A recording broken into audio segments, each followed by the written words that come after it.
Video अच्छी लगे तो वीडियो को एक लाइक और चैनल को सब्सक्राइब कर दीजिएगा। लव और कुश का जीवन परिचय। माता सीता जब गर्भवती थी तब वह महल छोड़कर महर्षि वाल्मीकि के आश्रम में चली गई थी, क्योंकि वह चाहती थी कि श्री राम का सम्मान अयोध्या की प्रजा में बना रहे।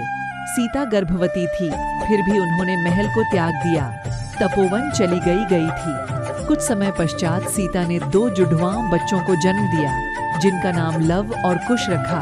लव कुश राम जी के पुत्र थे। लव और कुश की पढ़ाई लिखाई वाल्मीकि जी के आश्रम में ही हुई थी। महर्षि वाल्मीकि के आश्रम में ही रहकर लव और कुश विभिन्न कलाओं में निपुण हो गए। लव और कुश को रामायण का ज्ञान भी महर्षि वाल्मीकि ने दिया था, परंतु लव कुश को यह झांत नहीं था कि श्री राम उनके पिता हैं।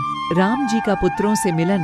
एक बार राम के छोटे भाई भरत और प्रिय भक्त हनुमान जी को लव कुश के हाथों हार का सामना करना पड़ रहा था। जब यह बात श्री राम को पता चली, राम जी स्वयं महर्षि वाल्मीकि के आश्रम गए। तब राम जब अपने पुत्र लव और कुश से मिले तब हुए क्रोधित, परंतु जब राम आश्रम पहुँचे तब लव और कुश से पूछा कि वो दोनों बालक कौन हैं।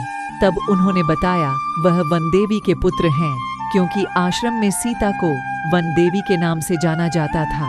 लवकुश ने बताया उनको शिक्षा महर्षि वाल्मीकि से प्राप्त हुई है।